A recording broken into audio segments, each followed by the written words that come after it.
Next topic is periodic trends in chemical properties. So first one is valence or the oxidation state. So what is a valence? So the valence of an atom is the combining capacity relative to the hydrogen atom. It is usually equal to the total number of electrons in the valence shell or equal to 8 minus the number of valence electrons. So that means so the valence shell na வந்து என்னது outermost shell எவ்வளோ number of electrons இருக்கு. So அதுதான் வந்து என்ன சொல்லுவோம் அந்த ஆட்டமோட valency. So இது வந்து என்ன சொல்றாங்க valence of an atom is the combining capacity. So அப்படின்னா வந்து என்னன்னா இந்த valence shell எவ்வளோ electrons இருக்கு. So அது வந்து இன்னொரு atom கூட எவ்வளோ electrons வந்து ஷேர் பண்ணிட்டு bondingல வந்து involve ஆகுது. So அதை தான் நம்ம என்னன்னு சொல்றோம் valenceன்னு சொல்றோம் or oxidation state. So next, periodicity of valence or the oxidation state. The valence of an atom primarily depends on the number of electrons in the valence shell. So valence shell அதாவது outermost shell எவ்வளோ number of electrons வந்து இருக்குது. So அதுதான் அது அந்த atomோட valence இல்லனா oxidation state ன்னு சொல்றோம். So next வந்து first group elements. So first groupல வந்து என்னென்ன elements இருக்கும் lithium, sodium, potassium, rubidium, cesium and the francium. So இதுல எல்லா elements எல்லா atomலயுமே வந்து பார்த்தோம்னா so outermostல வந்து எவ்வளோ அதாவது valence shellல எவ்வளோ electrons இருக்குன்னு பார்த்தோம்னா ஒரு electron தான் இருக்கும். So அப்ப அதோட valency வந்து என்ன சொல்லலாம் நம்ம 1. So next வந்து group 15. So group 15ல வந்து என்னென்ன elements இருக்கும் nitrogen, phosphorus, arsenic, antimony and the bismuth. So இதுல வந்து number of electrons valence shell outermost shell எவ்வளோ number of electrons இருக்குன்னு பார்த்தோம்னா 5 இருக்கும். ஆனா இதுக்கு வந்து பார்த்தோம்னா valency வந்து 3, 5. So இதுதான் வந்து என்னன்னு சொல்றோம்னா variable valency வந்து இருக்கும். So variation of valence in period. So period wise அங்க கொடுத்திருக்காங்க. So இது வந்து lithium, beryllium, boron, carbon, nitrogen, oxygen, fluorine and the neon. So இப்படி group wise பார்க்கும்போது அதோட valency வந்து increase ஆயிட்டே இருக்கும். So இப்போ இதோட valency பார்த்தோம்னா 1, beryllium வந்து 2, இப்போ வந்து boronக்கு வந்து 3, carbon வந்து 4. So இப்போ nitrogenல இருந்து பார்க்கும்போது அதுக்கு வந்து எப்படி இருக்கும் variable valency இருக்கும். So நம்ம வந்து இந்த definitionல வந்து என்ன பார்த்தோம் total number of electrons இருக்கும் இல்லனா or equal to 8 minus the number of valence electron பார்த்தோமா. So அப்போ வந்து நம்ம என்ன பண்ணலாம் இங்க 8 minus 5 வந்து 3. So இங்க வந்து பார்த்தோம்னா 8 minus 6 2. So அப்போ 8 minus 7 1. So அப்போ 8 minus 8 0. So நம்ம either அதோட valence electron அப்படியே எழுதலாம் இல்லனா நம்ம என்ன பண்ணுவோம் 8 minus the number of valence electron எழுதுவோம். So இதுதான் வந்து variable valency. So in addition to that some elements have the variable valency. So for example most of the elements of group 15 have the 5 valence electron to show that 2 valency. So 3 and 5 ன்னு இருக்கும். Similarly transition in the inner transition elements-ல வந்து பார்த்தோம்னா variable oxidation state வந்து இருக்கும். So இப்போ வந்து transition metals-ல வந்து பார்த்தோம்னா so அதுக்கு வந்து oxidation state வந்து நிறைய இருக்கும் +3 ல இருந்து +8 வரைக்கும். So அதோட oxidation state வந்து +3 ல இருந்து +8 வரைக்கும் இருக்கும். So ஏன் வந்து அப்படி இருக்குன்னு பார்த்தோம்னா இப்போ வந்து n-1 d ஆர்பிட்டல்லையும் so ns ஆர்பிட்டல்லையும் வந்து பார்த்தோம்னா So இப்போ transition metals and inner transition metals-ல வந்து பார்த்தோம்னா அதுக்கு வந்து variable oxidation state வந்து இருக்கும். So ஏன் இப்படி variable oxidation state இருக்குன்னு பார்த்தோம்னா so இப்போ n-1 d ஆர்பிட்டல்லையும் so ns ஆர்பிட்டல்லையும் எனர்ஜி வந்து பார்த்தோம்னா எனர்ஜி வந்து very small ரெண்டுத்துக்குமே கம்பேர் பண்ணும்போது ஈக்குவலா இருக்கும். So more or less similar-ஆ இருக்கும். So அப்ப அதுலேருந்து electrons bondingல இன்வால்வ் ஆகுது. So இதுலேருந்து வேணாலும் electrons வரும். So ns ஆர்பிட்டல்ல இருந்து வேணாலும் electrons வந்து வரும். So இதை பத்தி டீட்டெயில்டா நம்ம வந்து 12th standardல வந்து படிப்போம். So in metals and in transition metals and inner transition metals வந்து எப்படி இருக்கும் variable oxidation state வந்து இருக்குது. So next வந்து anomalous properties of the second period elements.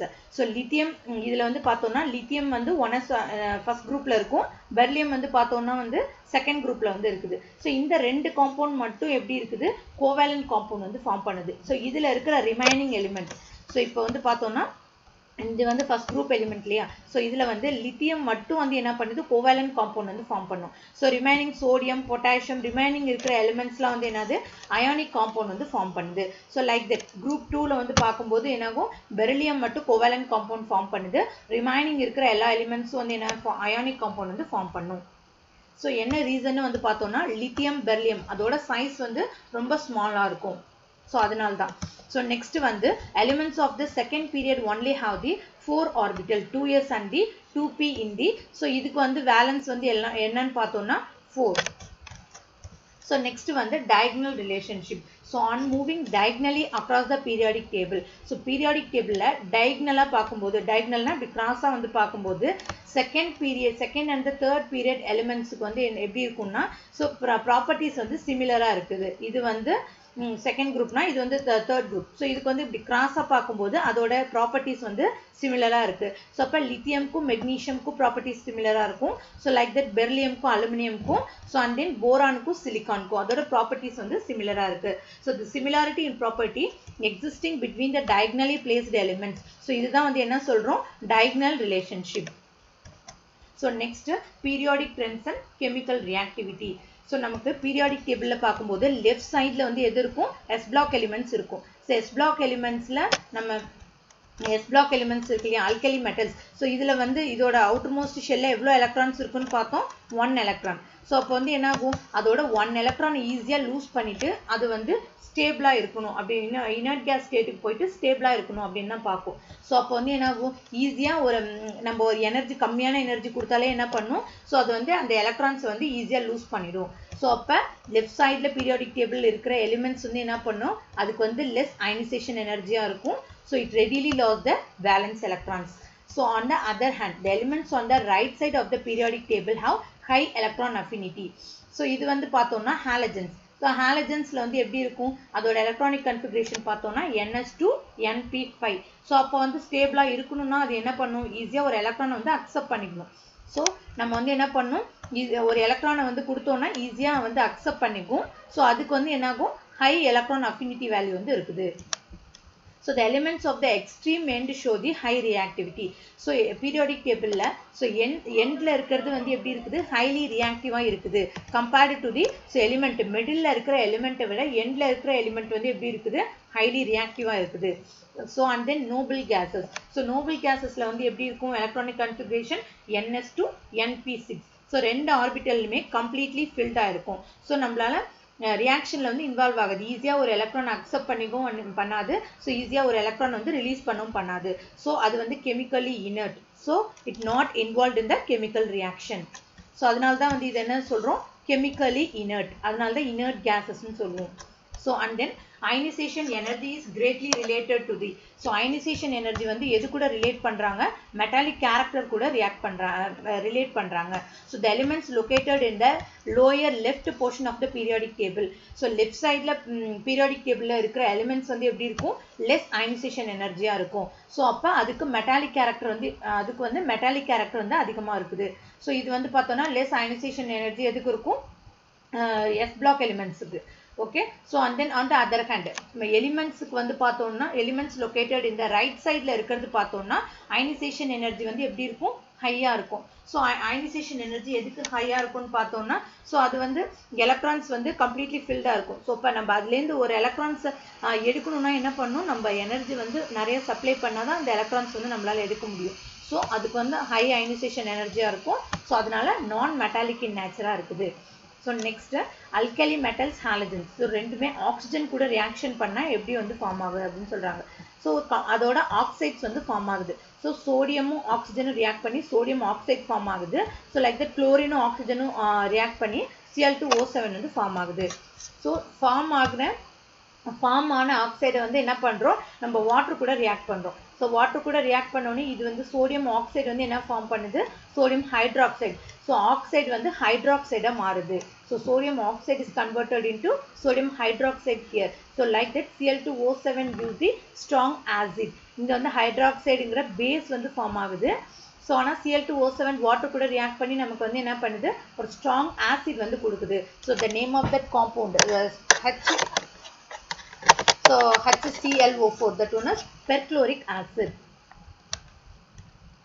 okay so as we move down the group ionization energy decreases so periodic table la so group wise மேல இருந்து கீழ வரும்போது top to down வரும்போது என்ன ஆகுது so அதோட ionization energy வந்து decrease ஆகுது so electropositive character becomes increases so இதில் வந்து பெர்லியம் ஹைட்ராக்சைடு வந்து ஆம்ஃபோட்டெரிக்னு கொடுத்துருக்காங்க. So amphoteric is a 2 mark question. So ஆம்ஃபோட்டெரிக்னா என்ன அர்த்தம்?